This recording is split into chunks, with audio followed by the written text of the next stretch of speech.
Hi, and a very warm welcome to the weekend edition of Wellbeing Wisdom. If you're curious, it's a delightful -24, sun shining, it's beautiful. A lot of snow is on our way tonight. So -24 might sound like a little bit chilly, and it is. But I wanted to touch base with you on a very, very simple but effective idea that could help to transform the quality of your life. And it's about the level of communication that you have with your body. Now, over hundreds of thousands of years, we've evolved some very strong instinctive reflexes in the face of danger.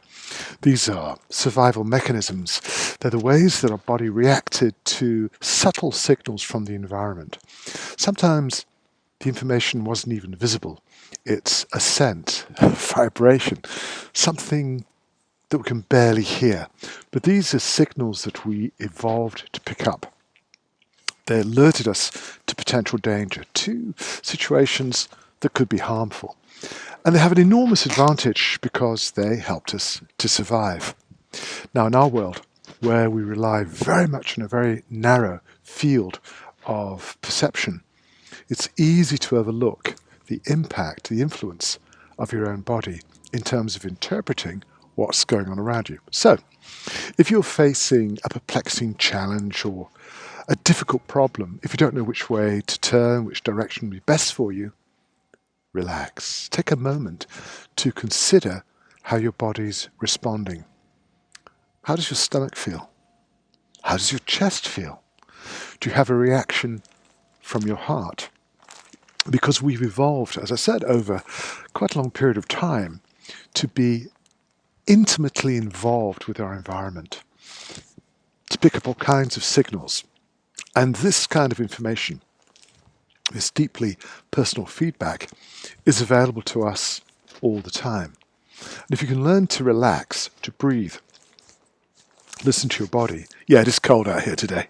If you can learn to listen to your body, it might give you some extraordinary feedback and insights into what's going on around you. It's a very reliable mechanism for helping you to interpret when things aren't perhaps right.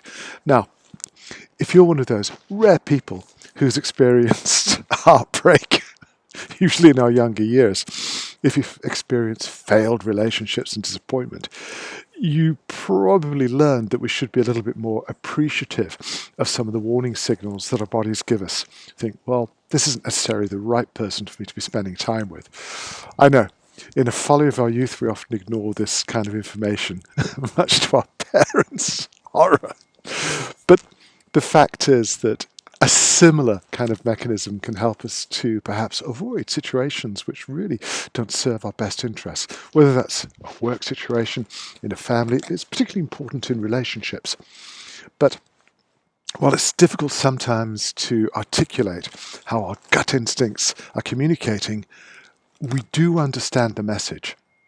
We do have a very simple ability to interpret the data, to interpret feelings, and to pay attention to them. And the more that you can listen, the more that you can heed those little messages, the stronger the connection will become, and the more information you're going to receive from your body on a wider spectrum of feedback information that's going to help you to make better decisions. People use this in business. People use this in all kinds of situations. It doesn't mean that we're going to abandon the power of the rational mind, but your body has been processing information like this, and it's deeply, deeply empowered to do so. So I'd like to suggest to you that you take a little bit more time to relax, become aware of how your body's responding, and pay attention to the message it's trying to communicate. It will make an amazing difference to the quality of your life. Now, in the meantime, if you have any questions or suggestions you'd like to make, please